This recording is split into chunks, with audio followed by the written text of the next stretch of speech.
You are now listening to The Outsiders Podcast.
Welcome all to another episode of The Outsiders. I'm your host, Sean Sims, and with me on call, we have a conference call show. We have my co-host, superstar Doc Cheatham. Say hi to the people, Doc. Hello, folks. How are you? And our special guest today, one of the original Outsiders, Kim Banks. Good afternoon, everyone. This is going to be, I'm going to let everybody know this right up front, okay? This is not going to be a cupcake show. There's not going to be a whole lot of jokes and clowning around. This is going to get medieval. This is going to get Old Testament. This is going to get really serious because the things that are going on, this special edition, Baltimore edition of The Outsiders, is getting out of hand. The hypocrisy is off the chart. The things you're going to hear from myself, the things you're going to hear today from the so-called leaders, elected officials, what's going on, it's going to get medieval. Welcome to the Terror Dome. I'm going to start with what I have to start with, and it's a somber beginning of the show, but number 5, Brooks Robinson just passed away, and condolences to his wife, to the family, because I can say this, Doc, I had a lot of memories as a kid going to Memorial Stadium, being taken to Memorial Stadium to watch the Orioles, and to watch Brooks Robinson, the greatest third baseman, not even arguably, the greatest third baseman in the history of baseball. And just wanted to say bye-bye, Brooksy. And Doc, what do you have to say? I know you're a big Orioles fan. I totally concur with your sentiments. I think he was the greatest third baseman ever. But I think even greater than him being the remarkable third baseman was, I think he was more of a gentleman and a man's man than hardly any athlete that I've ever ran up against. I saw him more times than I can mention. I couldn't do half the plays he did. He was outstanding, but he was definitely a class act. But I think here in Baltimore, we have had a number of super athletes that have been supermen. And I'm talking about our Lenny Moores, I'm talking about our John Unitas, I'm talking about our Frank Robinsons. These were class men. I don't think we had them anymore. It's a lost and dying breed of men who are not just really, fantastic, off the chart athletes. 22, 23 years with the same team. You don't hear anything like that nowadays. It's unheard of, but You might get them for 5 years and then they want to increase the pay. they're going to bounce and roll out. Kim, what do you think? Were you an Orioles fan? I am an Orioles fan, but I am not a fan like you all. So I are you trying to say we all? No, not at all. It's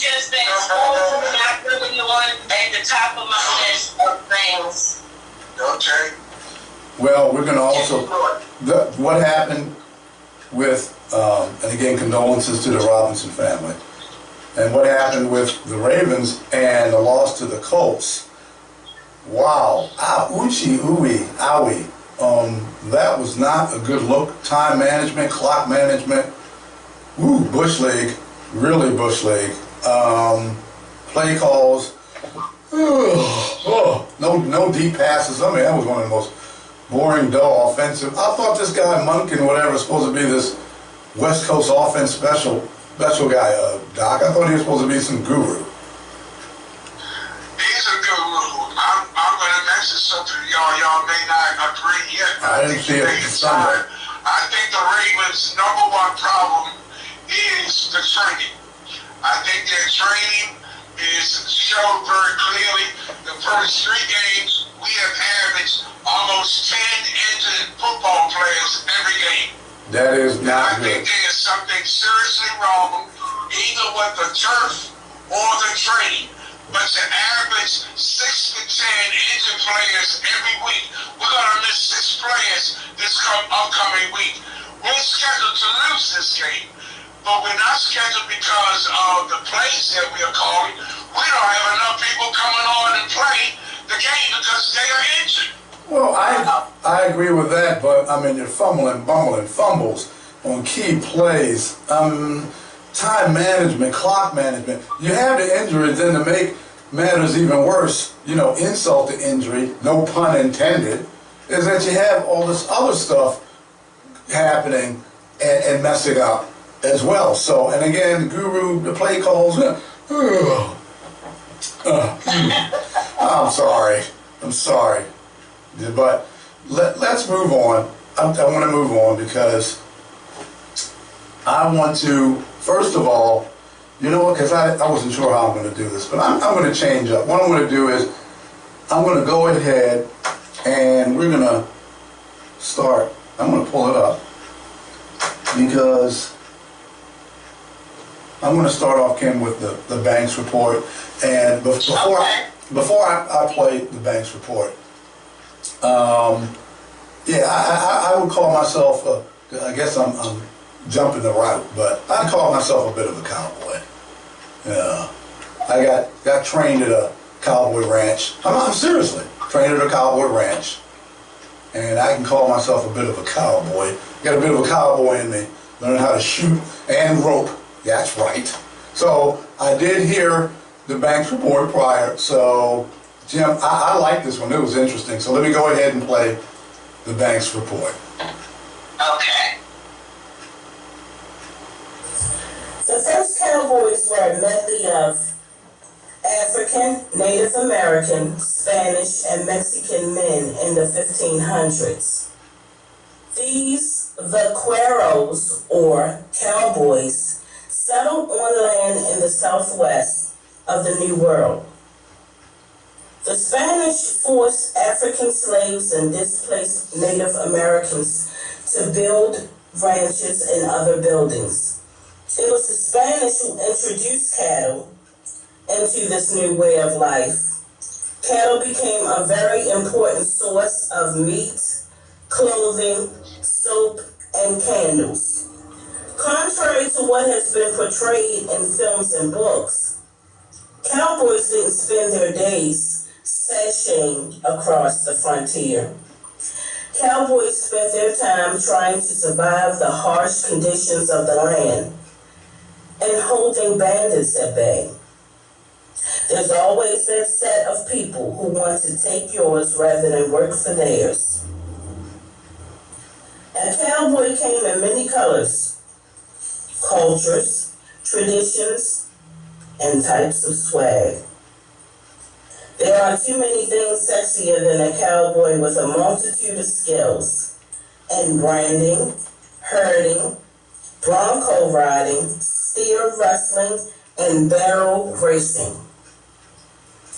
Beyond those muscles glistening in the sun, they laid strong foundations for generations to come. They became the rodeo Romeo, saddle sweetie, lasso lover, Bronco Bow, or my favorite, Cowboy Crush, of the women with whom they chose to mate. Their offspring followed in their parents' footsteps. The black community has missed out on the legends of the black cowboy and cowgirl, with the exception of movies like The Concrete Cowboy, based on the real urban cowboys, The Fletcher Street Cowboys, based on Greg Neary's novel, Ghetto Cowboy. In it, the movie that is, Jamil Pratis and Ivana Mercedes play fictional characters based on many of their experiences as an actual cowboy and cowgirl. Today, there are many riding clubs in the Strawberry Mansion neighborhood of northern Philadelphia, one of which was founded by Ellis L. Dog Farrell Jr., the Fletcher Street Urban Riding Club. These riding clubs teach young people respect, integrity, work ethic, and responsibility. They develop self-love and pride for the role that blacks have played in the cowboy history. Rather than abandon and kill off horses when trains and buses were developed, cowboys incorporated horses in their daily routine and housed them in urban stables. Urban youth are exposed to a different way of life and the value of animals. It counteracts the negative influences of the community. Willie M. Pickett, or Bill Pickett, born December 5th, 1870, was not just an actor, but a cowboy rodeo performer. He was also part Cherokee. He is best known for inventing the bulldogging skill of grabbing cattle by the horns and wrestling them to the ground. His rodeo performances under the name of the Dusky Demon made him famous along with his roles in several movies. In addition to being inducted into the Rodeo Hall of Fame, he is memorialized in statues and postal stamps.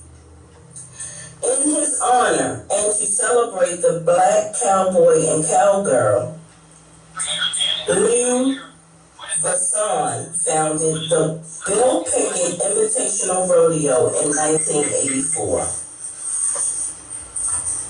I had the honor of attending one of these events and was blown away by the range of talents from generations of the community, as young as 4 years old. While many young people are learning to sell drugs and use guns, there's a whole world of young people killing it with self-love and restoration of their communities. Valeria Howard Cunningham, who owns the Bill Pickett Invitational Rodeo, is the only black woman to do so. The rodeo offers cash prizes for contests, as well as scholarships for college students. It is for more than just entertainment. It is a celebration of this world which we never heard about. A community whose impact and contributions have been hidden and or forgotten. You can't do anything but smile at the sold-out shows across the country. Bill Pickett died on April the 2nd, 1932 in Ponca City, Oklahoma. 91 years later, we are still celebrating his legacy. Black people are reminded of our resilience and other cultures are reminded of the camaraderie and partnership that we have embraced for the good of the Western world as a whole. Last so that, Baltimore. This is Kim Banks for The Outsiders. That was the Kim Banks report. That was interesting with the cowboy slant. Yeah, I found it very interesting too. Okay. You found it interesting, so you put that together, and were you reading cowboy novels? No, actually, you know, when I went to that rodeo show, just amazed. I was just amazed that all of this is still going on, and I never hear any talk about it. Well, I had heard there are some black cowboys out there, Yeah, black cowgirls, mm-hmm. but you know, when you go to one of these shows, you see just it's almost like their own planet. They just had it's beautiful. It's just absolutely beautiful. Well, I did actually. I mean, I wasn't making that up. I learned how to shoot at a cowboy ranch. It was called River Valley Ranch when I was a kid. I was about 12, 13 years old. Was it a camp or something? Oh, it was a cowboy camp, ranch, River Valley Ranch. And the ride, except I got to get the things with my eyes would swell up with the horses at a time in my life when I was a teenager. I'm not allergic to horses anymore, but learn how to rope. Okay. You know, I've got a picture of me in the man cave with the cowboy hat on and my Stetson and at the inauguration. But and my dad, he had a 6-shooter and the whole 9 yards. So, and it's good to see that they're working with the youth. I like that part. That they're working. I think that's the biggest part I love. Yes, because you know we just don't have enough programs for the youth. We don't. I mean, and something as simple as learning how to rope and, you know, learning how to care for a horse. It teaches you so many things beyond, you know, just taking care of the animal. You really do improve yourself in so many ways. Well, I think it's fantastic what's going on. And what I want to do is I want to talk about the situation that's going on, and I'm going to say it's the elephant in the room. Because that's what I believe it is. I believe it's the elephant in the room, and I don't know why it's not being talked about. Maybe people are scared to bring it up.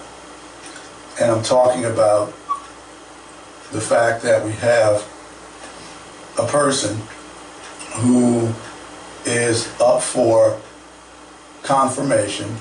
He passed the first test phase, if you will, with the committee, the city council, the committee of the city council. Now he has a whole city council who's going to vote on his confirmation. And the elephant in the room is Richard Worley. And the fact that Richard Worley is a Caucasian male. And I'm going to say this, and I've talked to people. I've gotten people's opinions. I've talked to people, and they've been honest, I believe, in their response to the question that was at hand.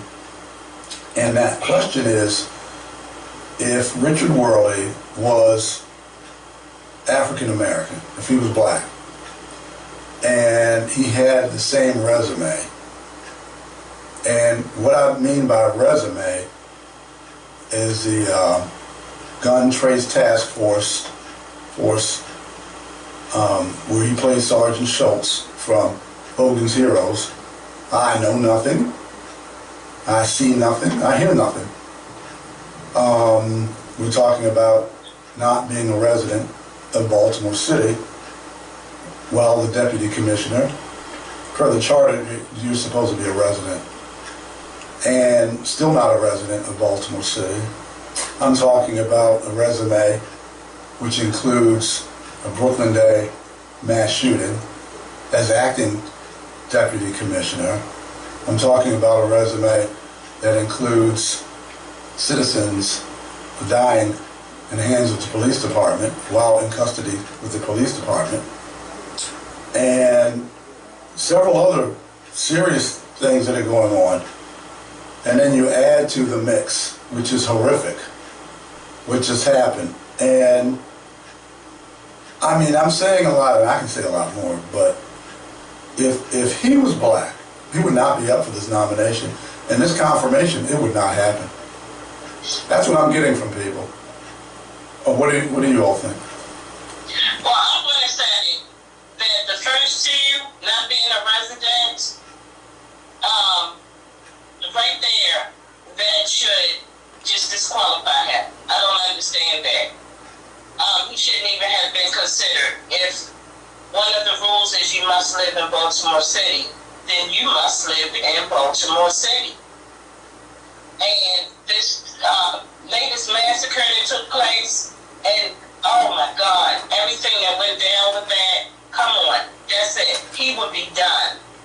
He should be off the list. Just those two things. Mm-hmm. What do you think, Doc? Doc, are you there? Well, I'm going to tell you what I think. You know what? This is what I'm going to do. I'm going to tell you what Paul Mooney said some things, and I think it was very poignant.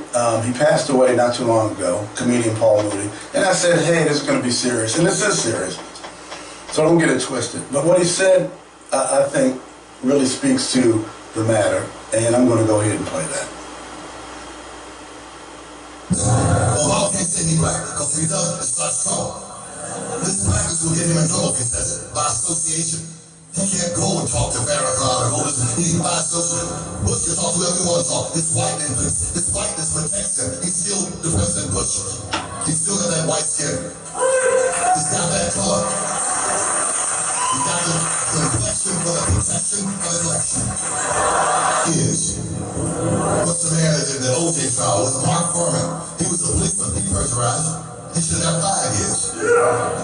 But he get a good deal. That fame. That skin. Protection for the protection for the collection. That's what I believe. I believe that his skin color, the fact that he's not a black man or woman, same thing would happen to his sister. Black woman who was up for nomination with that record. They would get shot down. It's hard for me to hear, Sean. So I'm sure when I listen to the record, when I play this back, you'll hear it there. I'll hear it. Yeah, because you're on the phone line. But and I grabbed that up because I said, you know what? I believe that's completely true. And I'll tell you something when it comes to Baltimore, city I was born and raised in. My mother and my uncles and my grandparents, they came from Philadelphia. They moved down here from Philadelphia, I believe in the late 50s, early 60s. I gotta ask Mom. Anyway, they moved down here from Philadelphia. You know, Kim, it was a culture shock moving from Philadelphia to Baltimore, because this was like a southern town, and the segregation and the way they were treated as black folks compared to what they were used to in Philadelphia. They said it was a culture. She said it was a culture shock. The mindset. And that was back then, and a lot of that is still here today. A lot of it is still here today. And you have a lot of folks here, and black folks just go along to get along too. They just go along to get along. I guess that's a Baltimore thing. You go up to Philly or New York, it's not like that here. And my wife's from New York. So... Now, what stopped them from just packing up going right there? Oh, see, my grandfather was the pastor of the new pastor of a church. Oh, okay. Grace Memorial Baptist Church. So he was the new pastor. He then started up his own church, Man Bible Baptist Church, in 1968. And Reverend Dr. A.C. Vaughn, who just recently passed away, he took over for my grandfather at Grace Memorial Baptist Church. That's some history. Okay. Yeah, so that's why, you know, they stayed. Well, if they would have packed and left, I wouldn't be here. She wouldn't have met my dad. He's from Baltimore. Okay. Yeah, see, so it's very important that they stay because I wouldn't be here. And my brother and my nieces. You get my dress right. Yes. Yeah. I got it. And what I'm going to do is, because this confirmation should not happen after this debacle. And with that confirmation, did you see what was going on regarding the Worley confirmation, Kim? I did not. Not at all? You didn't come see the news or anything? Or? I did not. You've been living under an eggshell? Yeah, pretty much. Lately, yes. Oh, okay. Because we're going to go over later what's been going on with you. I'm sure that people want to know. And I'm going to be going over my interactions with, speaking of police, the sheriff's office, and my interactions with them as well, and what's been going on with you. But I want to play what happened earlier today at 11 o'clock. Earlier today at 11 o'clock, there was a press conference. And it was brutal. Speaking of medieval and brutal, it was brutal. I'm going to go over it, and we're going to talk about what was said today at the mayor's press conference regarding what happened to this young lady Pava and being murdered by a psychopath that had on the 19th of September, without us knowing about it, citizens walking around not even knowing what's going on, and you got this psychopath who setting people on fire, doing it in front of a child, burning a house down, cutting throats, torturing, raping, with a history. And it's going to be interesting, Kim, because you're going to hear something a little bit later on that you're going to find very telling. But let me go ahead and cue that up. Okay. They don't answer. No, I don't want to start there. Okay, I want to start at the right place. But what happened? I mean, I just don't understand. I don't understand the mindset why you would know about somebody like this and let them out. Let me go ahead and play some of that press conference. The goal is if this individual is found guilty in a court of law, that this individual will never get out to see the light of day again and to ever hurt any of the citizens of our fine city ever. Hey. Maybe he should never have been, maybe he should not have been let out. You got a 30-year clip. Oh, they'll never see the light of day. Oh, now everybody's all big and bold now. Look, he got a 30-year stretch, and he only did 7. Anyway, let me continue. Never again. At this time point, I will turn this back over to the commissioner. Thank you. We'll take questions.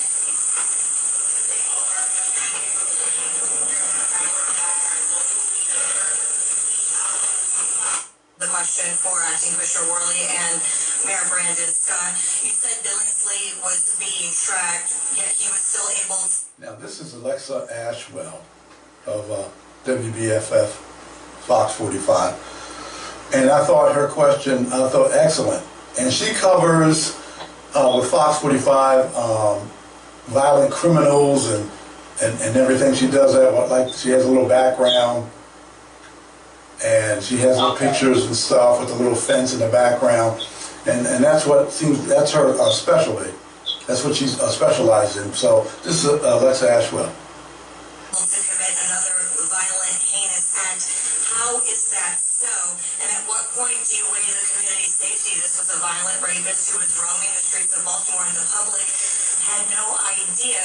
Could this knowledge have prevented? You know what? Alexa's right. Now here you have, this guy is like practically a serial rapist and violent. And he's committed this heinous act on September the 19th. And they did a press conference, of course, they're doing this now, but he committed this heinous act September the 19th, and he's roaming around. Nobody knows about it, Kim. That's crazy. How do you feel about that? As a woman, a widower, you have a daughter. How do you feel about that? Seriously. I don't feel safe. It makes me not feel safe. I don't feel like I'm safe, and I don't feel like my daughter's going to be safe. Is it because... What in the world? I mean, a person like that? And he knew, and this acting commissioner, and he knew about it. That's incredible. See, another strike against him. Now he knew, and here's the thing, and I don't think anyone's brought it up. I haven't heard. I've been listening all morning to the pundits and their opinions and what they think, and everybody has their opinion, but I don't believe anyone brought up the fact that this heinous, horrific act of cutting throats and dousing people with flammable liquid, setting people on fire, burning a house down, raping a woman, all this being done, and this took place 2 days prior to his confirmation at City Hall on September the 21st. See, y'all, look here, y'all. I was there September the 21st. And prior to his hearing, after the hearing, that hearing, I sent communications to each and every one of the Baltimore City Council members, including the ones who were on that committee, including Isaac Schleifer and Eric Costello and Mark Conman Conway. And I warned them. I said, this is wrong. I called them hypocrites because that's what they are. That's what you are. You see, the reason why you all are hypocrites is because of what happened where Mrs. Gonzalez was there testifying. I was there. I rode up the elevator to the 4th floor with the Gonzalez family. Walked in to the hearing with them. They went and sat in their section. The people said I sat in the press section. And I asked Mrs. Gonzalez, are you going to testify? Are you going to say anything? And I can tell that, this is a lot of stress and emotion. And she pretty much said that, she wasn't going to say anything. I guess she didn't feel like it. And of course, can you blame her? But she didn't want to be there. And then this is what I saw. Everyone, listen up, because I was there. I saw Mark Conman Conway get up from his seat, and he kept going down, I think 2 or 3 times. He kept going down to the family, the Gonzalez family. And I'm saying to myself, while I'm watching this, what is he doing? What is he doing? Why does he keep going down there? And then I'm curious. Yeah, I was curious, like, why does he keep, she just told me she wasn't going to, testify. She wasn't going to speak, and I couldn't blame her. And then she did get up and speak. I figured, okay, she changed her mind. Then I'm thinking to myself, did Conway, same thing, what did he say to her? And then when I was leaving, when it was all over, on the 1st floor, I saw him talking to them again. And then after she finished, he shut down the hearing. Oh, I'm shutting it down now because it's too emotional. And it was very emotional. But I'm thinking, you know what? This guy, he's not from Baltimore. Mark Conway is not from Baltimore. He's from the Bronx. He's from the Bronx. We get a lot of New Yorkers, don't we? Well, my wife is from New York, so I can't. But she's from Brooklyn. Well, I mean, in politics. Yeah. We get a lot of New Yorkers. But what I'm saying is, he shut it down. I'm like, was that a setup? Did he get her to testify so he can then shut it down? As an excuse. To shut it down. And I'm like, okay, that's not a good look. But I witnessed it all. And should Richard Worley, should he be confirmed? The hypocritical part I was talking about is that the people who were there, they were begging. again, I was there. The news, what you saw on the news, people, and what you saw, that doesn't do it justice. The people were there, and they were pleading and begging for the city council to help them. Please help us. Don't confirm this man. Don't confirm. Went over a litany of reasons why not. Okay, and these were white folks and black folks, and I loved it. I said, this is great.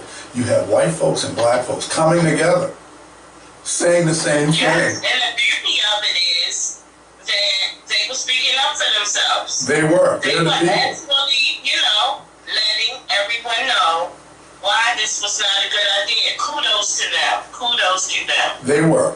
And because they're the people.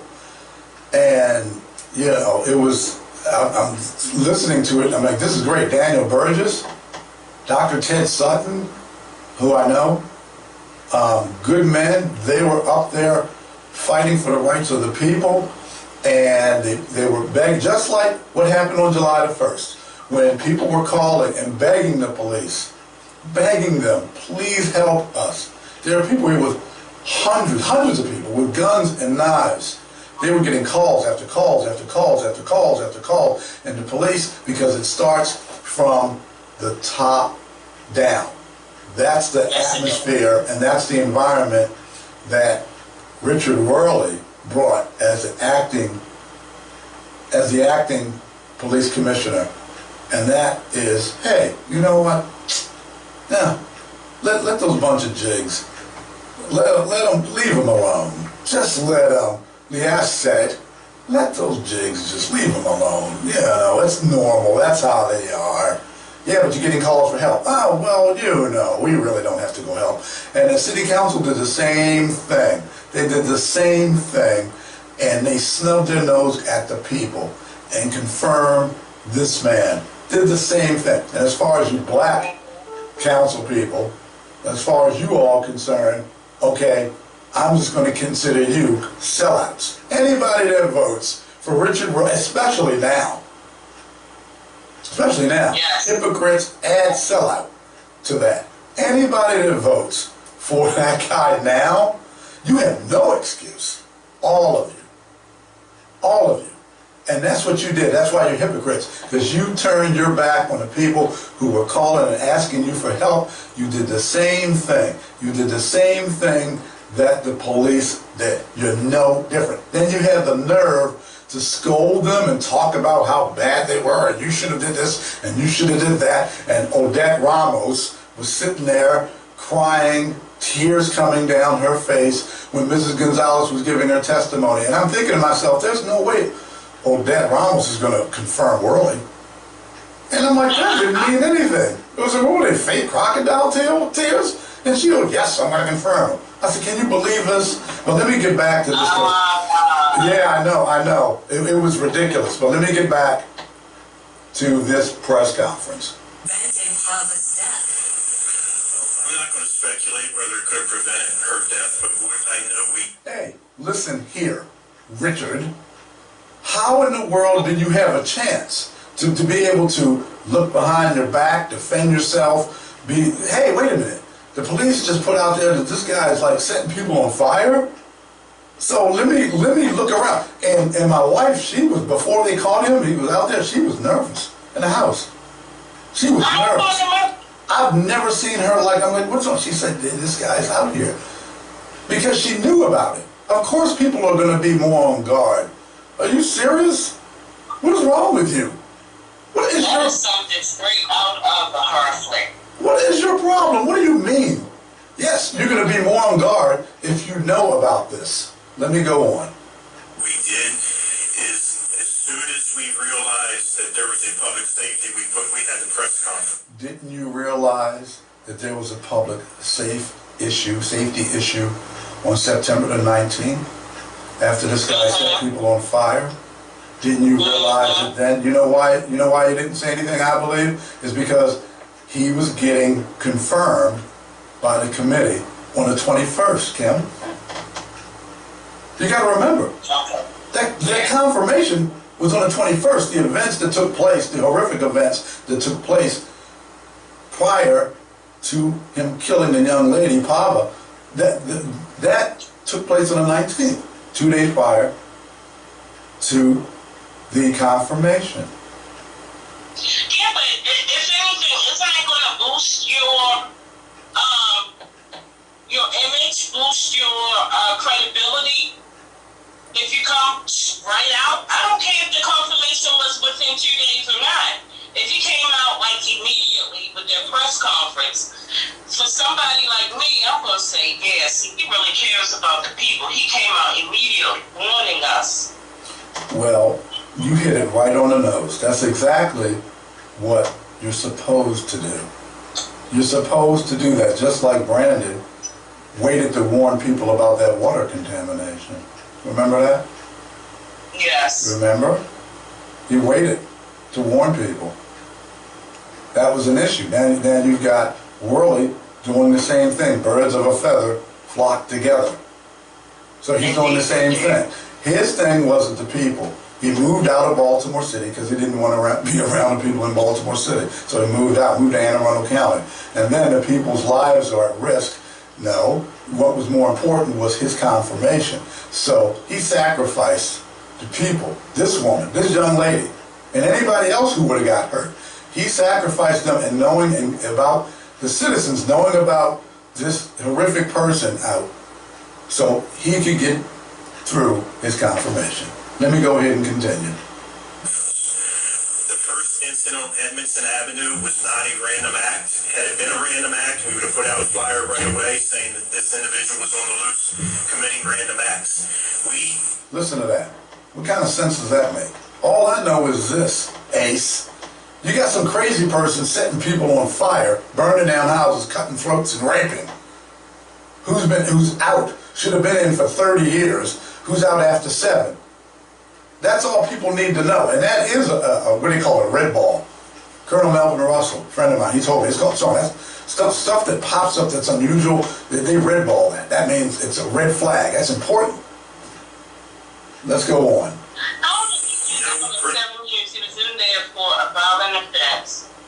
Oh, I'm going to get to that later on the show. Oh, and I might as well talk about it now.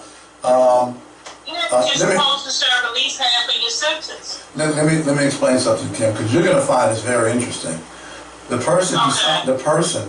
judge who signed off on him getting out was Judge Emanuel Brown.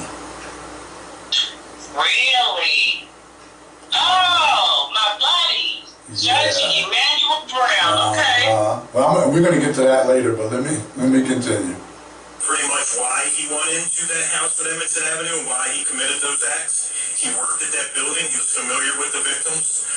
I'm not going to say too much more because I don't want to talk bad about victims. But he was there for a reason. And it was at that point our detectives and everyone in the department decided that we didn't think at that point that he was committing random acts because we knew he had been out since October 2022. And we had no incidents that he has been connected to. We're going to go back and look and see if we have anything that he could be connected to. But at that time, we did not believe that he was committing random acts. We think he committed a target. Hey, listen here, Einstein. We know what act he did commit 2 days prior to your confirmation hearing. We know what act he did commit. But when he went to prison, why he went to prison, we know that. Let's go on. Targeted act on the victims that he victimized that day. My follow-up question. I mean, there are a lot of eyes on this press conference. People are angry. Your message to them, is there a question? People are very angry. You left this is a military term, you left people 6 out in the open. You didn't cover the 6. You're supposed to let people know when crazy people like this are out. Then you waited for him to kill somebody else. Then you said, gee whiz willikers golly gee, maybe we should let people know now. That poor family is suffering because of you. Question why they should trust the Baltimore Police Department with their safety. The main reason is if we made a mistake, I'd tell you we made a mistake like I did in Brooklyn. No, in Brooklyn, it wasn't a mistake. See, when you wipe a crime scene clean in just a few hours, after a mass shooting, the biggest mass shooting ever in the history of the city, where 30 people were shot. Out of those 30 people, 2 died, including Mrs. Gonzalez's daughter and the fake Bammy's son. They died, and you shut it down. So when you purposely shut down a crime scene after a couple of hours, that's not a mistake. Oh, and another thing that's not a mistake, Jack, is when you have police officers that are getting phone calls after calls after calls to the station, and police are being told this is going on Foxtrot, talking about 900 to 1,000 people. That's not a mistake. That is purposely done. That is purpose, because you had hour after hour after hour after hour to do something. That is not a mistake. That is done on purpose. Let me continue. I don't think we made a mistake in this case. I think our detective... No, you didn't make a mistake, because you purposely did the same thing. You purposely did not let the public know, because you had a hearing 2 days later on September 21st.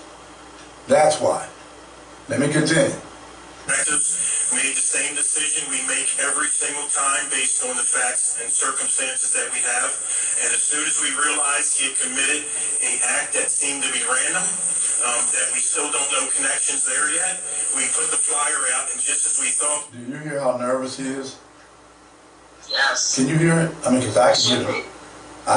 I didn't see it. It was an audio of this press conference, but I can hear how nervous he is, because he knows that confirmation is slipping away. As soon as he saw the flyer, he tried to elude capture and turned off all devices we were able to track him on. And just to add, Alexa, to that, I think we have to understand that residents should trust the Baltimore Police Department in doing... Stop. I can't believe he actually just said that. He just said, Slim Shady, Mr. 15% reduction in crime every year, 206. I don't even know, has the murder rate reached 206? Because that's the number he promised, his 3rd year. Slim Shady had the audacity. And then he called this guy a gentleman during the press conference, Kim. Did you know that? No. He called the alleged assailant a gentleman. Before this is over, I'm going to cue it up. He called him a gentleman. But let's go on. To trust the police department. Oh, Slim Shady. Brandon, listen up, kid. You got a lot of nerve. You wanted to reduce the police. You wanted to defund the police. They're like 700-800 officers short, Jack. You got a lot of nerve to get up there and say the things that you said to people. It's insulting that the people of Baltimore City who called for the police on July the 1st, numbnuts, and they didn't show up. And you got the nerve to say that the people of Baltimore City should trust the police? What a complete a-hole. Let's go on. Doing their work, because they do that work each and every day. It was the Baltimore Police Department that did the... Yeah, they didn't do the work on July the 1st. Worley didn't do the work when he was supposed to let the people know that there was a psychopathic killer people out here, a person out here who's cutting throats and raping and burning people and burning places down. All they said, Kim, was it was just arson. That's it. And That's crazy. And it's in the Baltimore Banner. That's a huge difference. You can read the Baltimore Banner. Baltimore Banner did an article. I think it was a good, very good article they did on this. Let me continue. The work that led to the initial case that he was in prison for, and what the residents of Baltimore should be doing is questioning why he was let out and how... No, what the residents... We don't tell the residents what to do. They tell you what to do. What the residents of Baltimore City are asking is, why didn't you warn us about this guy? Okay, we'll deal with the legislature and Bill Ferguson and their numbnut answers and why they didn't do anything in the legislature this year and all of that. That's going to get dealt with. Right now, this guy was out. Let's deal with, in real time, okay? Don't try to deflect, Brandon, because that's what you're doing. You're trying to deflect with your candidate because he's in trouble. Your nominee for police commissioner, so you want to deflect. So let's talk about what's really going on. What's really going on is the fact that you guys are a couple of selfish pricks that only cared about yourself. You only cared about your nominee, and he only cared about getting in and knew that this crazy person was out running around. Yeah, and I said it. You got a problem with it? That's what's going on. Tell us how you really feel, Sean. Because people are getting killed. I'm serious. Because people are getting killed. This is not playtime. With your ego and his ego. Let me go ahead and continue. How that happened, and that's not on the police department, and they're the ones who are out here arresting folks for murder, taking rape. And you're the ones out here who wanted to defund the police. You wanted to defund them. Let's just go. Big numbers of guns off the street, having a double-digit deficit in homicides, reducing that each and every day along for side. You know what he's doing now? Now he's bragging, running the campaign with these phony numbers. Now, can you believe this? He's taking this press conference in order to pat himself on the back. What a complete jackass. That's what he's doing. Do you hear him patting himself on the back? And that is what he does well. That is what he does well. Yeah, I hear there's some other things he does well too. But I'm not going to get into that. Let's continue. Our law enforcement partners, they're doing that work. But we know that we're talking about a system that we also have to deal with. Yeah, we're talking about your system, this holistic crap. Twinkle toes, cupcake, crime coddling, wimp. Let's be holistic. Let's reimagine. Yeah, let's reimagine things. GVRS. Let's push that. Yeah, what you need to do is you need to get more police officers. You need at least 600-700 more police officers. They need to arrest criminals, and they need to keep them away from people, violent criminals. Let's focus on them, and you need to keep them away from good citizens, decent citizens. That's what's going on. Kim, what do you think about that? And what I want to say is there are a lot of police officers out there that are doing such a fantastic job. They got into that position to actually make a difference, and they follow the rules. So I want to thank them for being the best police officers that they can be. But their hands are tied if their leadership is not organizing and instructing them and giving them the resources that they need, then there's only so much that they can do.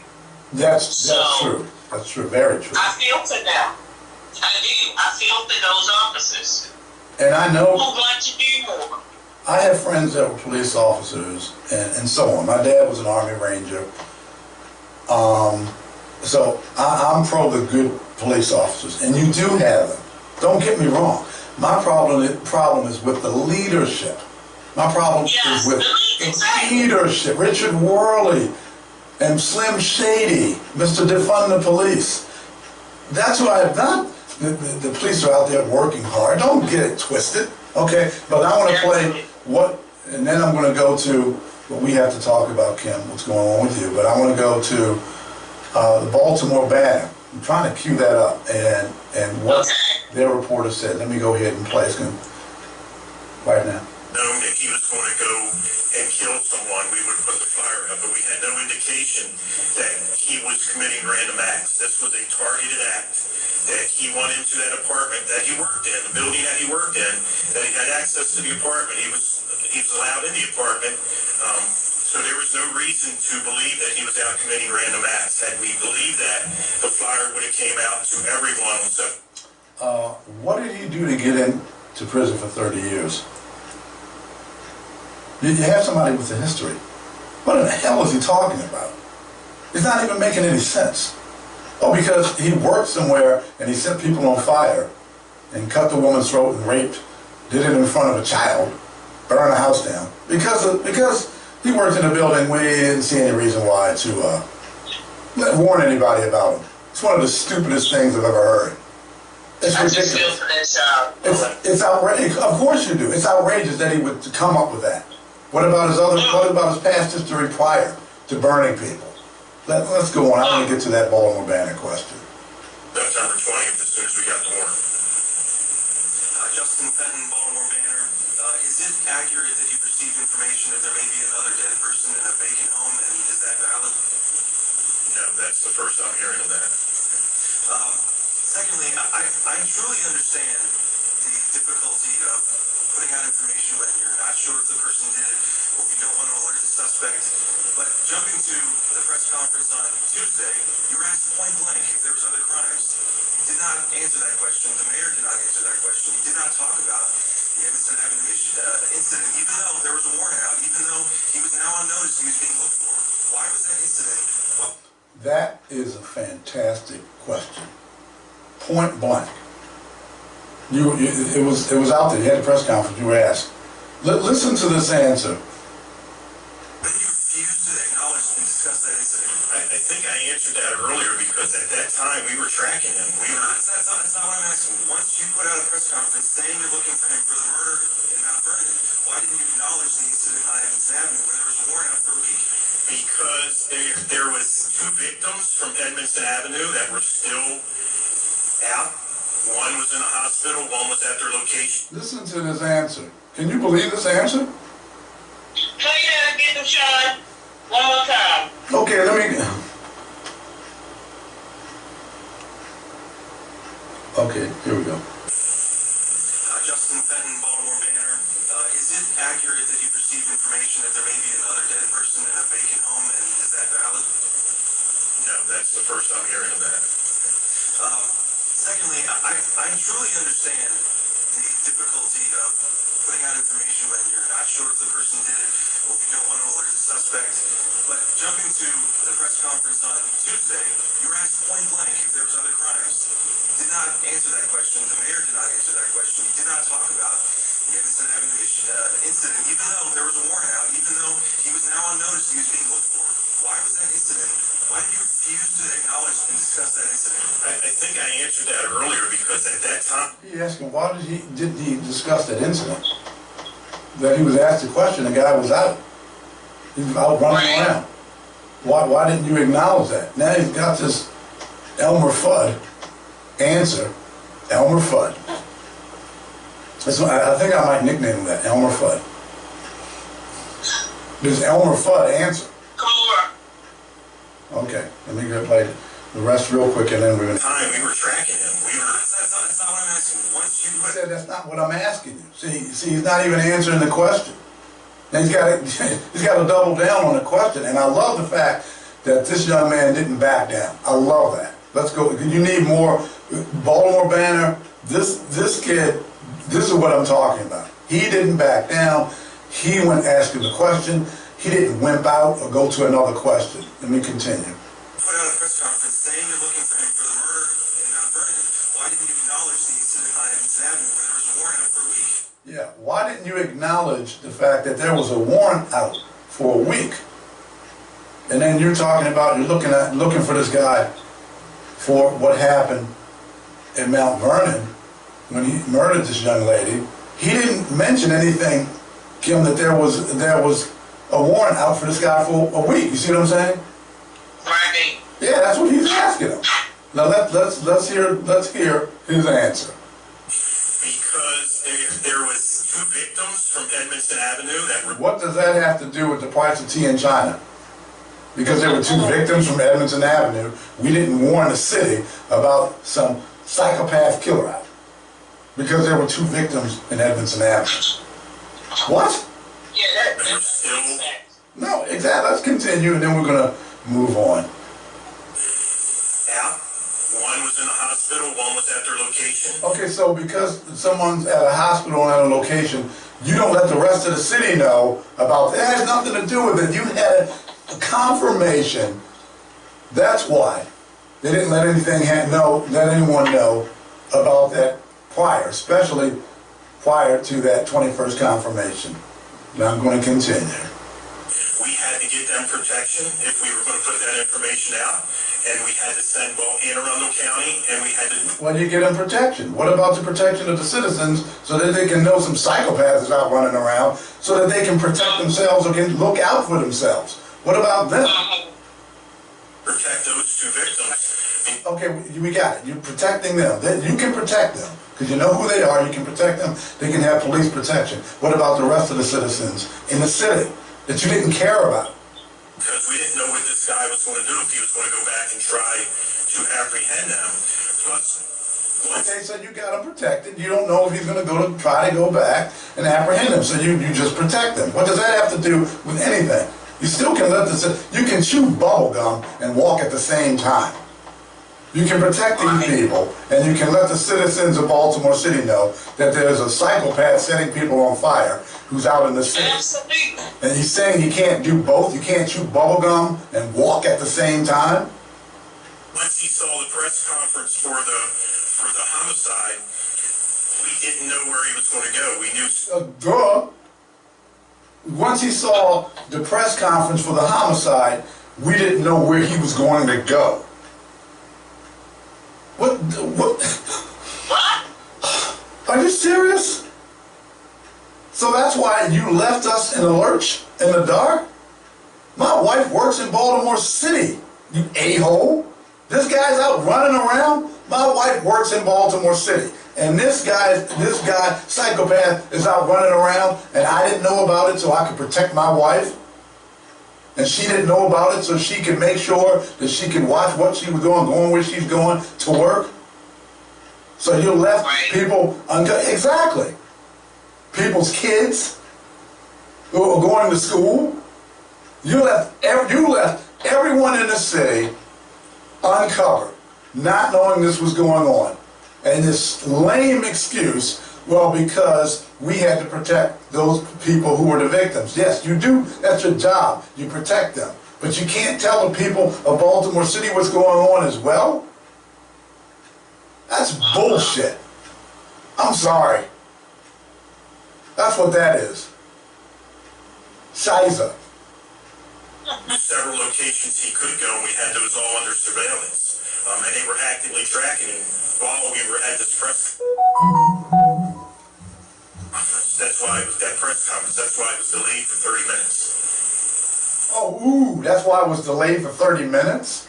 It's still not answering why you had this. You know what? I'm sick of this. I'm sick of this. You people, I'm just going to say this. You people are meeting the city council.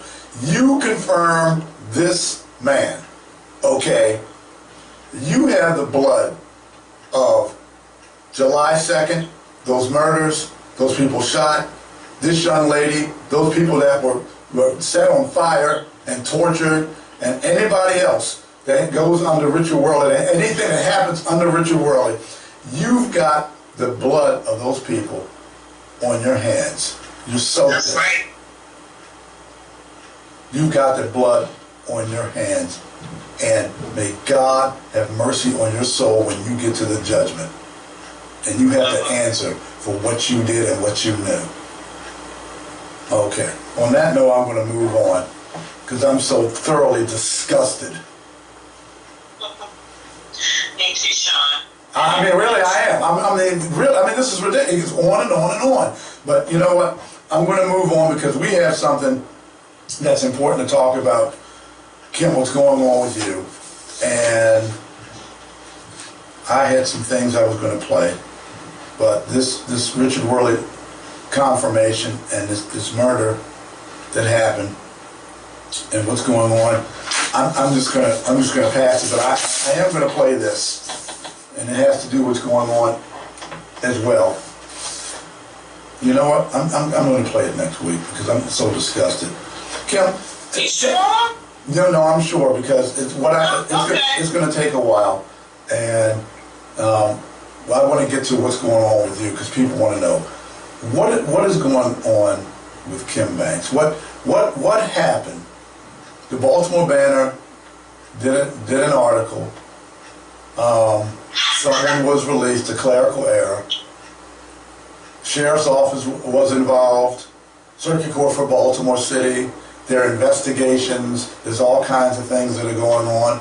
I got in contact with the sergeant, Elaine Hawley, who interviewed you. Why? This is what I want to ask. Why is the sheriff's office, how did that come about where this guy was interviewing you? What happened? Could you tell the people? Okay. So, I'm trying to remember the exact day. I swear it seems like it's been a year ago. But I don't remember the exact day that I was in court. For everybody who doesn't know, I was working as a lead courtroom clerk with the Baltimore City Circuit Court. Mm-hmm. And I was working with Judge Melissa Fenn during the reception court docket. And we always have a partner. There are always two people to a courtroom when you're doing reception court because it is nothing but chaos in there. So just to give you that background. So in doing my job, I erroneously released an individual that should not have been released. It's an error that can easily be made, especially when you're in a courtroom with 50 different moving parts. And my office was always aware of the reception court docket and how problematic it could be and the potential for errors to be made. And I always went to my manager, I discussed it with my supervisors repeatedly because as a lead courtroom clerk, I'm also a trainer of new courtroom clerks. Mm-hmm. So I wasn't just looking out for myself when I went to my manager and my supervisors. I was doing this in preparation for any other clerks that would follow behind me, that were coming to be assigned to this courtroom. Mm-hmm. That there's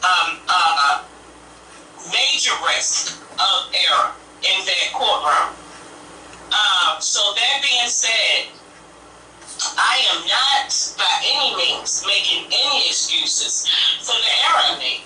And when I made it, and when it was brought to my attention that I made that error, I owned up to it. I made no excuses. I said, there's really, there's nothing I can say. I said, once I thought about it, I figured out how I could have done that and what was going on at the time where I was able to do that, make that error. And I thought that was the end of it because I am not the only one who has made that kind of error. And in fact, there was another employee who made the same error a month before me with the same judge on a different docket. It happens frequently. Okay, it does. This is something, because this is what I'm taking in. Because I've got the notes, I've got what you wrote down, I've got my email sent to the sheriff's, to Sam Cogan, the sheriff, which is an elected position. John Anderson, I knew John Anderson. John and I would talk every now and then, but he's not the sheriff anymore. Sam Cogan, I thought we were okay, but Sam did not either. The sheriff, Sheriff Cogan, did not return any of my emails. He did not return any of my phone calls. I guess people, when they get elected and get in position, they get maybe a little big-headed. I don't know what happened, but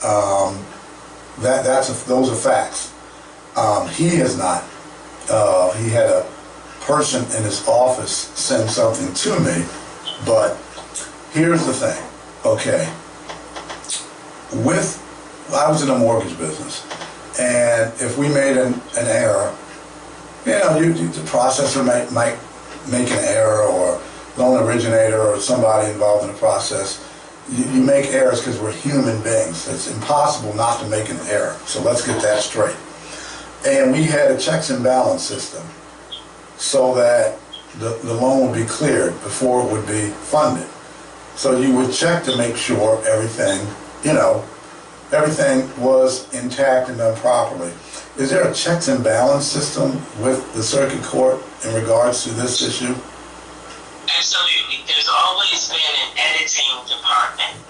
Okay. And so the process is that once the courtroom clerk is finished, now we're only talking about the criminal cases. Okay. There's an editor for the civil dockets. So, that's a different supervisor who edits the civil dockets. I'm just talking about the editing department for criminal matters only. Okay. So when you finish your criminal docket, you bring it to the editing department. Okay, good, okay.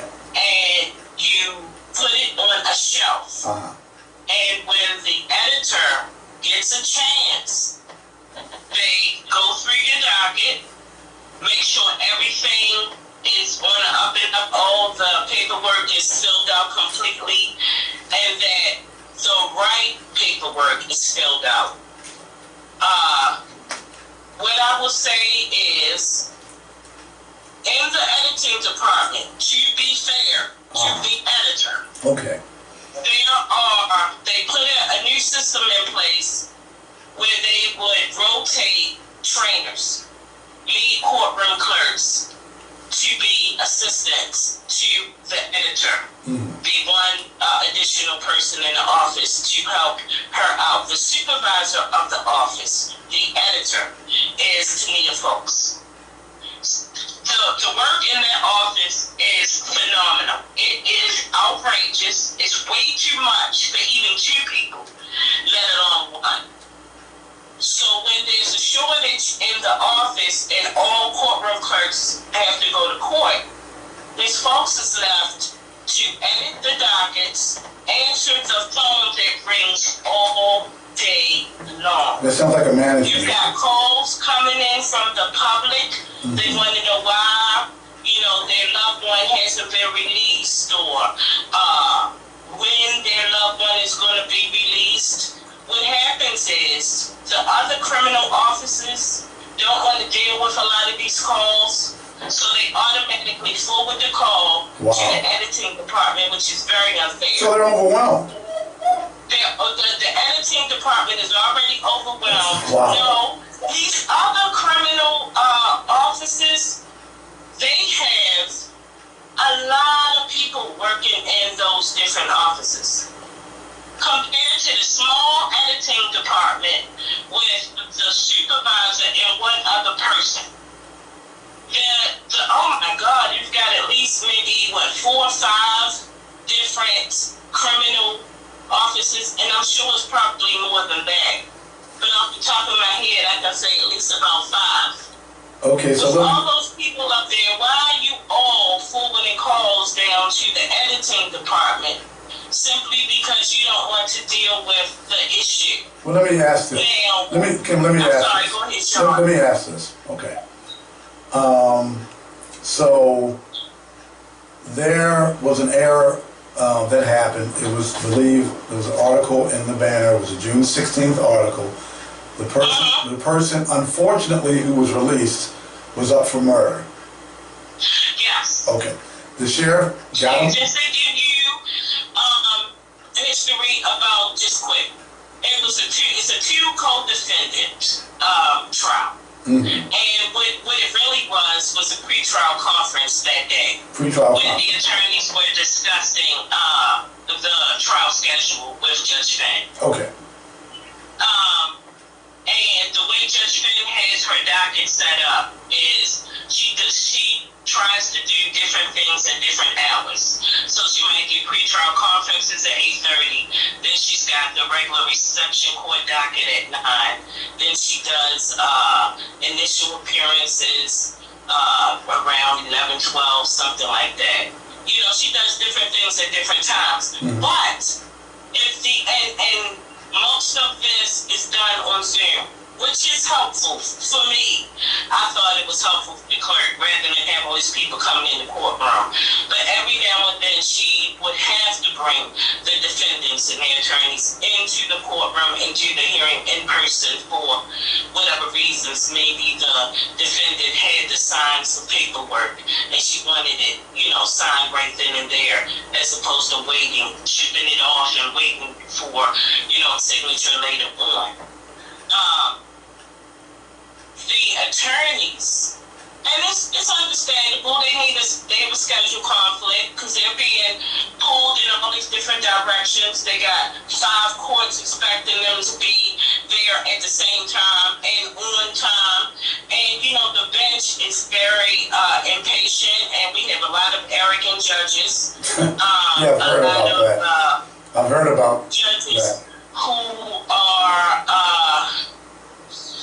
I don't want to, listen, a lot of them have the black robe complex. They put their black robe on, and they have this God complex. All of a sudden, they are in charge of the universe. Oh boy. Okay? And they want what they want when they want it, without any compassion or consideration for the fact that the attorneys and anybody else, courtroom clerks, whomever, life has happened. And so they may be a little late or can't show up at all. But let me ask this. Yes. Because I got to get to this. Okay. Yes. The type of error is a clerical error. There is a checks and balance system. The checks and balance system set up missed it. They missed it. Okay. I'm sorry. So what you're trying to do right now, Sean, is you're trying to say, look, let's get back to the original question. Yeah, I asked you about. Yeah. Very good, Sean. Very good. Keep me focused. Keep me on point. This is what I'm talking. Getting back to the checks and balance system. Checks and balance. Is that when you drop the docket off to the editing department, the editor is supposed to check the docket to make sure the right paperwork is done, and that all of the paperwork is done. Okay, so... Okay, everything is legible. They check to make sure you didn't leave a number off or that the name is matching up. You're talking about numbers all day long, so your eyes get a little crooked, and you might be off a little bit. One number. They have to check all of that, make sure everything matches. Yes, errors happen. That's why you have a checks and balance system. Now, after that all happened, well, wait a minute. Let me just add one other thing. So prior to my making this error, that the editor is going on what you say, the judge say. So they have to believe that you know what you're talking about when you say that your judge wants this person to be released. So if I did a release, the editor would just check to make sure the paperwork is matching up with all the numbers. Everything is written correctly. That's it. But if I had filled out a release and shouldn't have, how would they know? So once this error was made, then the editors started reviewing Court Smart, and that's the surveillance system that we have in the courtrooms, where everything is video and audio recorded, so they can go onto the Court Smart system on their computer. And supposedly the system is so expensive that they aren't on all, computers. Only certain people have had it placed on their computers for use. It's mostly the managers and supervisors. So can they correct? This is what I'm trying to get to. I understand all the technical stuff, but I want the people to understand that, okay, if an error is made a clerical error is made, is there a system that catches it and says, wait, we have a system set up that catches errors before whatever is supposed to be implemented is done? There's no technical system available. Well, shouldn't there be? Should there be? Humans, is that Tania has to go to Court Smart she has to bring up the docket, look for that case, and listen to what the judge said to see if the judge said this person is to be released. So that is a checks and balance system. Now there is. Okay. One like that, but there wasn't before. Hold on, wait, stop. Hold on. Okay. I'm sorry. Wait. What do you mean there's one now, but there wasn't one before? Because before, Tania was not checking court smart. She was going on the clerk's word that this person should be released. So if I turned in my work and I turned in a release, she's assuming that I'm doing the right thing, that that's what the judge wanted. All she's checking is to make sure that the release is filled out correctly, and that it gets to the institution, a copy gets to the institution, so that this individual can be released on time. Because then you're talking about a lawsuit. Okay, so right now, what happened in your situation or any other, judicial clerk or clerk who's in the courtroom, that couldn't happen now because somebody goes and views the actual footage? Yes.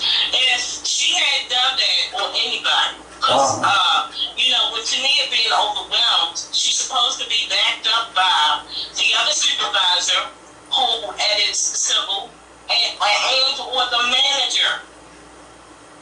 If Tania is overwhelmed and incapable of doing something like that, one of them is supposed to step in and back her up. The other supervisor is Sharice Hicks. The manager is Michelle Cornick.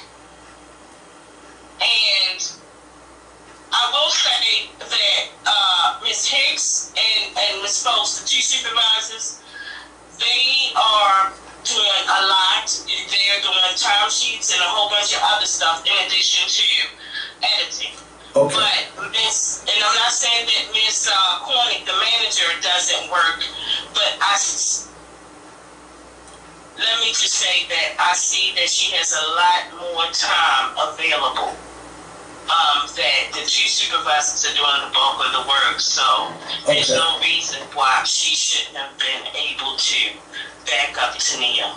Okay. Come around you editing if necessary. But this is what I got that, but this is what because we only have so much time. Okay, this is what I want to make. These are the points I'm trying to make. Because of we can't talk all day about this, Sean? No, we can't. Okay. So it's only so long. But this is what I'm trying to get to. Okay, because you told me a lot of this information. So right, this is what people need to understand. Okay. This type of clerical error happens on a regular basis. This is not, oh my goodness, the sky's falling type of thing. The Baltimore Banner maybe should have dug a little bit more, but there are judiciary clerks who are in the courtroom. Things like this happen, and there is in place a checks and balance system. That's the bottom line. That is in place. And after this happened, okay, tell us what happened after this. Okay, so the error was made. It wasn't discovered until some time later, and an explanation was given to management, and we reviewed the footage and da-da-da-da. I was called to the front office, the clerk of the court. Okay, the clerk of the court, his we call it the front office. You're talking about Xavier Conway. Xavier Conway. He's the clerk of the court. He's an elected official. The clerk of the court. Okay, so the clerk of the court called to report over there, but at the time I wasn't told why. Okay. So I show up for the meeting, and Mr. Conway and his, I'm going to say minions. I'm going to call them minions. They were all seated around the table with their face masks. They had on face masks. Face masks. Why do they have on face masks? I guess it was supposed to be the COVID is over.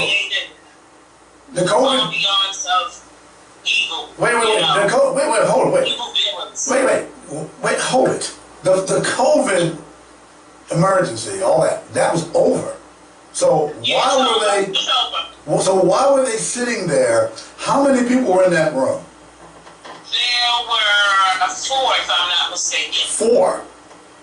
Yes. Why do you need 4? Anyway, there's 4 people. I was given the instruction by Obiora, whose position I no longer understand. I don't know what he does anymore. Obiora. Assistant deputy courtroom clerk. I don't know what this man does now, but I do know that he's in charge of overseeing the courtroom clerk's office. Okay, so you got these 4 masked people. To report there. Okay, so you got the 4 masked people, and then what happened?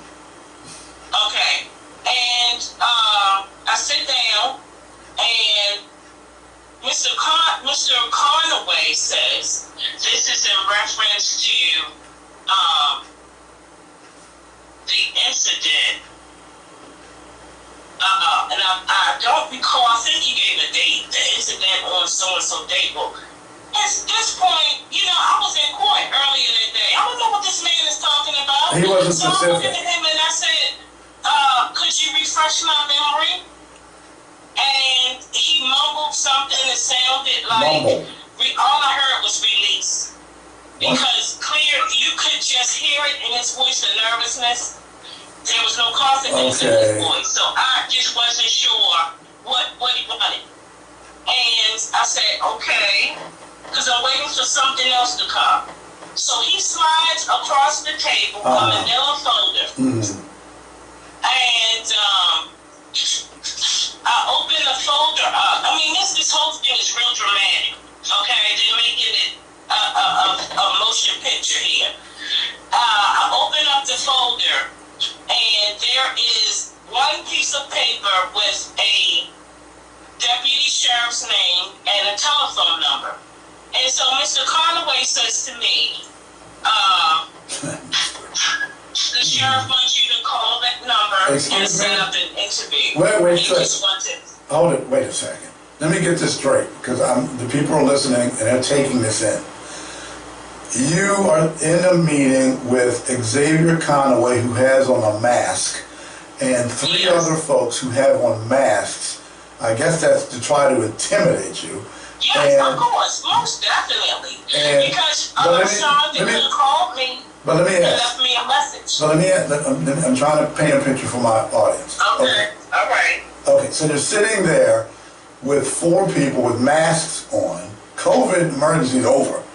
And they slide a manila folder, a piece of paper, whatever, and it has in it the sheriff's information? What? Yeah, not the sheriff, but like a deputy sheriff. The office of the sheriff. Staff members. Okay, one of Sam's Cogan's staff members' information. Okay, so what happened then? Because I'm going to have to extend this a little bit longer because this is I've never heard anything like this. Did they do an investigation? Did the clerk, did the circuit court, did they do an investigation, a thorough investigation of what happened? No. Okay, so who did an investigation? We put that out before I tell you what happens. Okay. No. Okay. The only meeting that I had in reference to this was with the manager.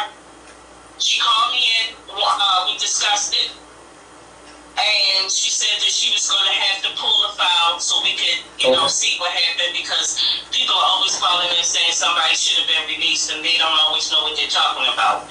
So when she got the file, she played back the footage. And then she called me in and listened to it. And we saw where the error was made that definitely this person should not have been released. And that was it. She didn't say anything about, nothing else. Nothing. I'm going to write you up or, pass me anything to sign, nothing. Okay. So I'm thinking, okay, cool. We're done with this. Okay. Yeah, it's a clerical error. Okay. And this happens all the time before. How often it happens. So it does happen often. And she also knows what a good worst thing that had happened in all the years that I've been there, then shoot, I'm awesome. You know what I'm saying? So it's the first incident. So let me get this straight. Wait. So you're saying not only all of what you're saying, but this is like a first incident. This is not like you have a habit of doing this. Exactly. Okay. So what happened after I'm that? not saying that there may not have been close calls years ago or something like No, that. I They were understand. always caught in time. Okay, but So nothing this was the major. first time when somebody was actually released and then had to be, I understand. reincarcerated. Okay, so what happened after that? So I looked at them and I said, "Is this it?" Mm. And they chuckled. Wait a minute. And They chuckled. Yeah, they chuckled. Chuckled. And they said, I heard somebody say, I don't know which one it was. She said, "Is this it?" Okay, so they're laughing. This is a joke. Yeah, they thought it was funny. They thought it was because funny. they knew Okay. it was freaking ridiculous to go through all of that. Mm. So I said, okay, thank you, and left. Okay. Now, they told me to call, as soon as I could, that they will be waiting on my call. I said, forget that. I'm not calling. I'm going straight to the sheriff's office to speak to this person right now. And what happened when you got to the sheriff's office? So when What I got to happened the when you sheriff's got- office, I asked the person whose name was on the paper.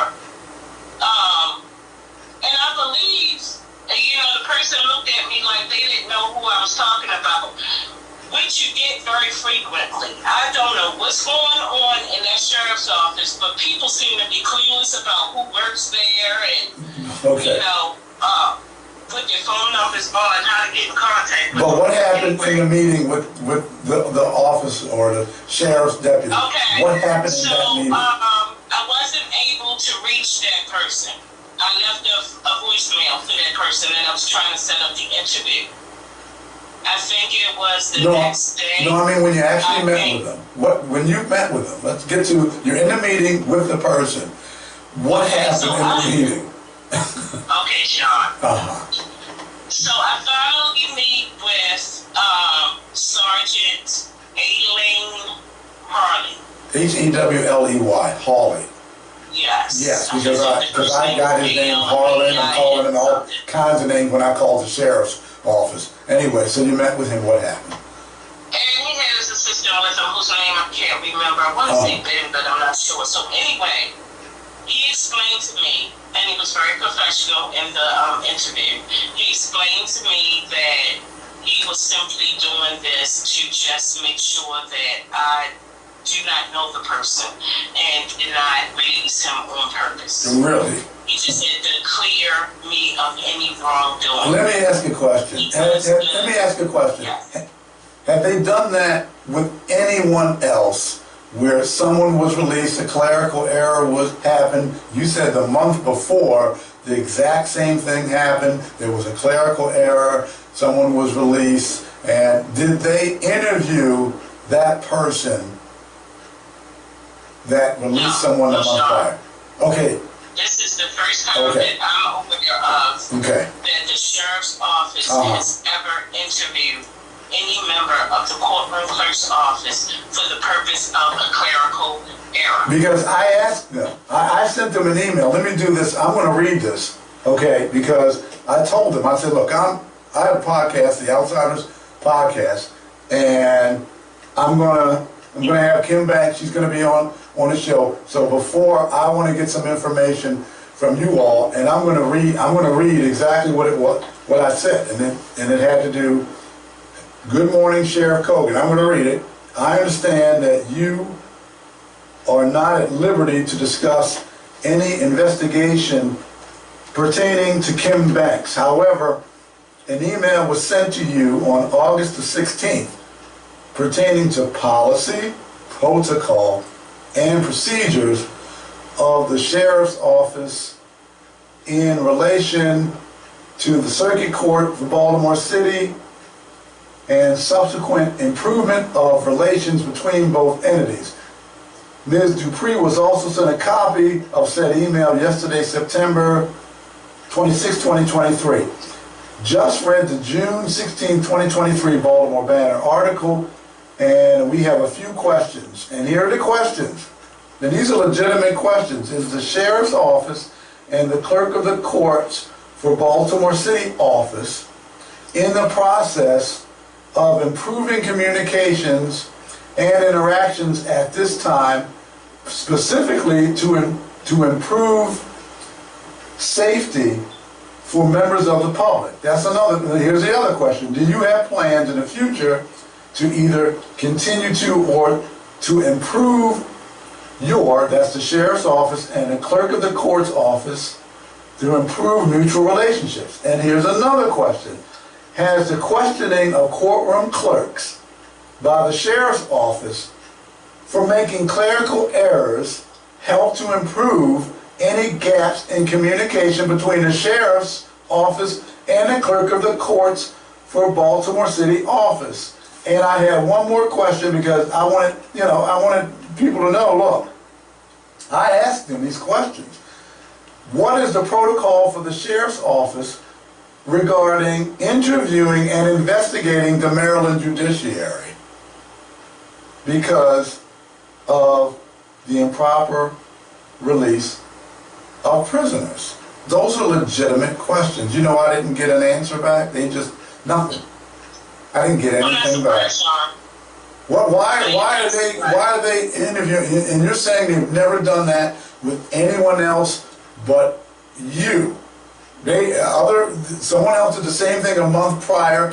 Other clerks have made clerical errors. People have been released. Judge Finn, she released a guy who was up for murder because the state's attorney needed an extra day. One of their attorneys needed an extra day because he had a flu, and she released the murderer. Oh, that's okay, but Judge Finn can do things like that. So, where are we now? What's going on? What happened as far as you're being with the Circuit Court for Baltimore City with the Maryland Judiciary? Are you still with them? No. But let me say this real quick. That in the interview with Sergeant Harley, he told me, as far as he was concerned, that the case was closed. Okay. He did not see any evidence of any wrongdoing on my end. And this was all because the sheriff had to go and pick this guy up and transport him back to the institution. What happened? And I really didn't think anything of it because it did cause them to have to do extra work. So I thought that they would just. But they've never done that before. They've had to do extra work before. Why all of a sudden with you? And then what happened with the clerk of the court? Okay. And yes, how I'm going to get to that next. But let me also say that neither the manager nor the supervisors were interviewed either by the sheriff's office. So they only interviewed you. They didn't interview anyone else. They only interviewed me, and as representatives, as the people who are supervising me, why wouldn't they go to them and interview them? But they never interviewed them, and I was told by the manager and the supervisors they weren't even aware that I was being interviewed by the sheriff. So, well, the four people in the room were the four people in the room with the masks on. Right. Including the clerk of the court. They were aware. Layers of lies and conspiracy. So what happened? So I just wanted to say that. Okay. So I thought this was over, especially when he told me that it was closed. Okay. And then on July the 7th, I'm in court. And I get a call from my manager telling me to report to not the front office, but human resources. Okay. And I do, and when I get there, Miss Johnson, I believe her first name was Patricia, she is now the deputy courtroom clerk. She and other women from human resources were there. And she says to me, this is not a conversation I like to have with people, so my eyebrows raised like, what are you talking about? Anyway, she hands me a packet of paper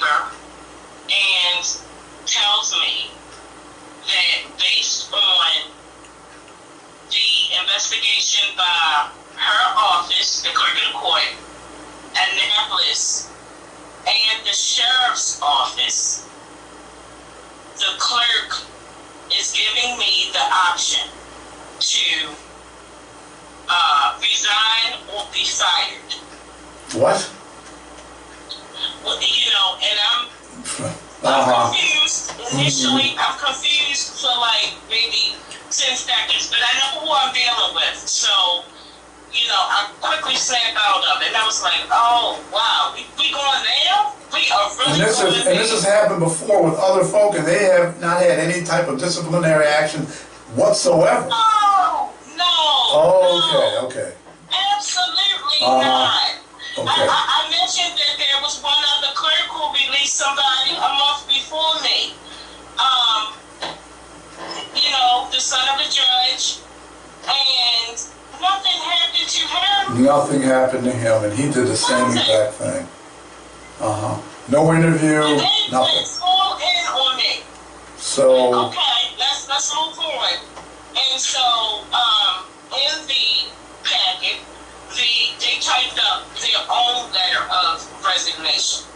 Now, when an employee resigns, they give you their own letter in their own words. But these people typed up my resignation. And in it, they basically said I had to give up all of these rights, including filing an appeal,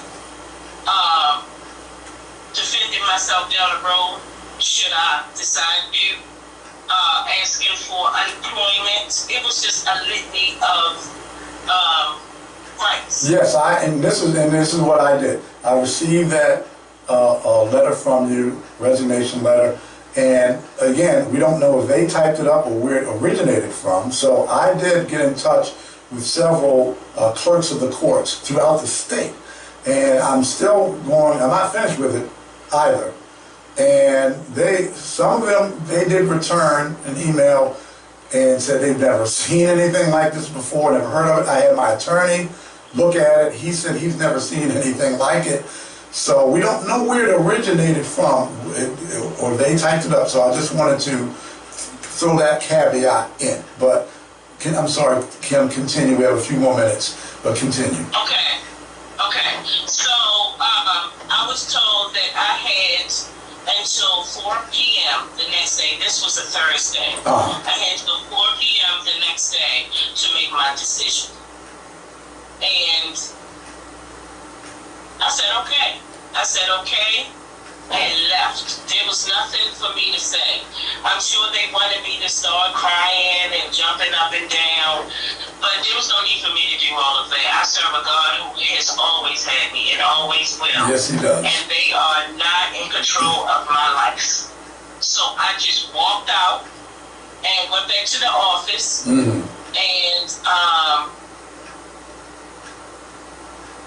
I'm sorry, before I left, Ms. Johnson did tell me to turn in all of my state-issued property. Okay, so you gave them a resignation letter?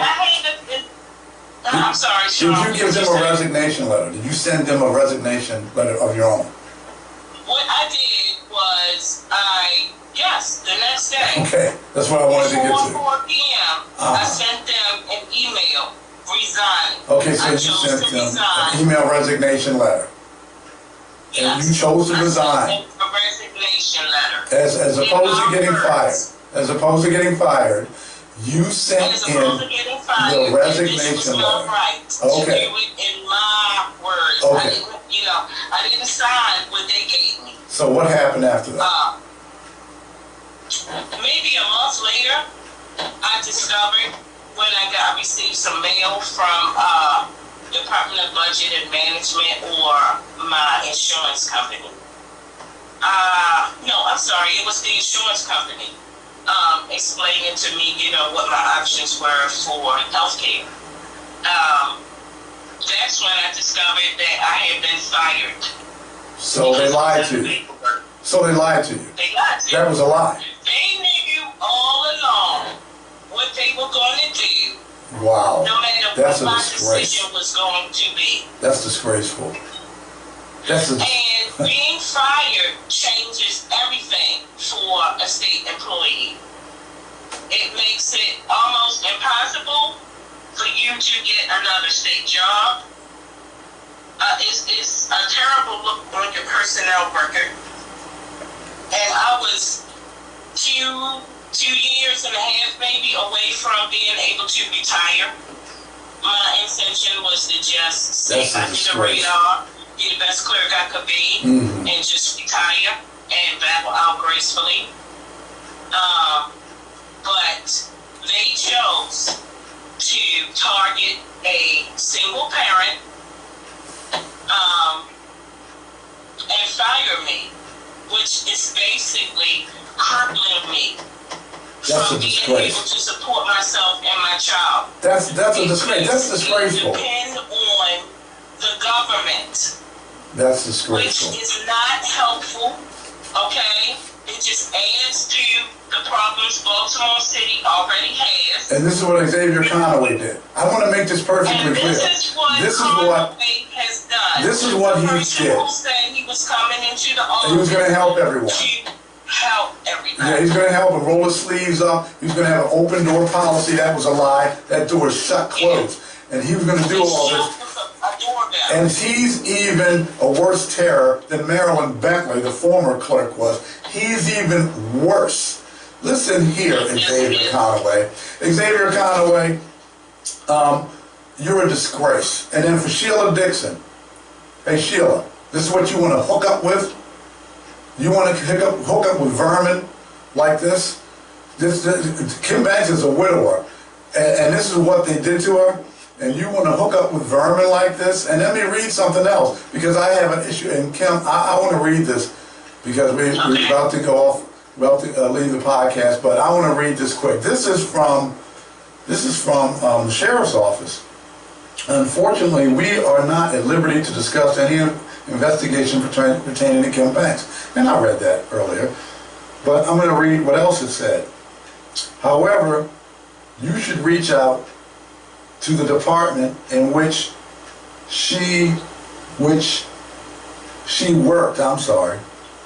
to get clarity with when, where, and why she was relieved from her duties. Kim Banks was employed with the administrative office of the clerk. They give her numbers, all types of information. I never sent any emails in, and when I spoke with them on the phone, I never mentioned once anything about wanting information about your work situation.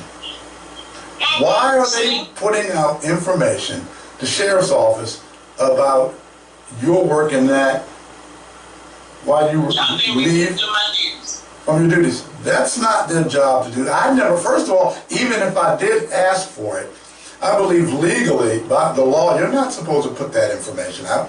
First of all, I didn't ask for it.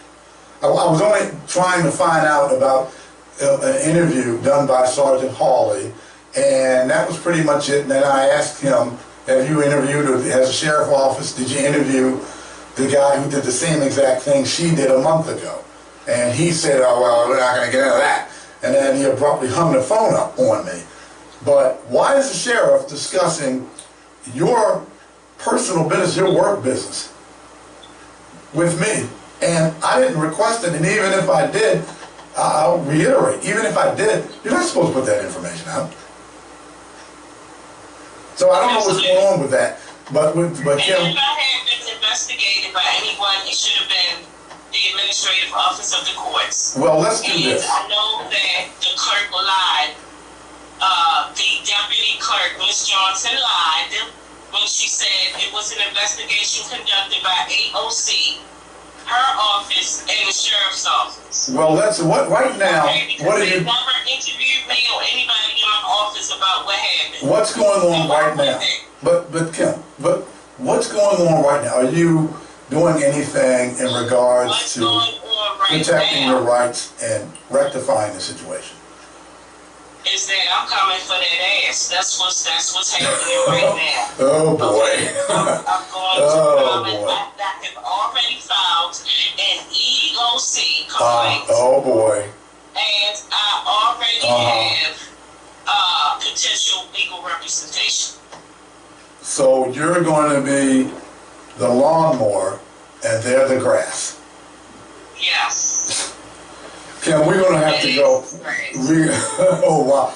Well, anything that I can do to help, of course, I will. And I do have connections up the yin-yang. Well, I do want to say, before we end, Sam Cogan, we were cordial with each other when I would see you in the hallway. I thought you were an upstanding guy. I voted for you. But you should be ashamed of yourself. You should really be ashamed of yourself. And you've got something coming too. Everybody will reap what they've sown. And that's exactly what they should do. On that note, it's an extended version. This is the extended special edition of The Outsiders. And I'm gonna keep an eye on this, Kim, and I've got some folk. I'm gonna talk to some folk. Let me put it that way. And I'm gonna keep an eye on what's going on. And everyone, thanks for listening and viewing my YouTube videos. Okay, strive to be #1. And thank you. God bless all.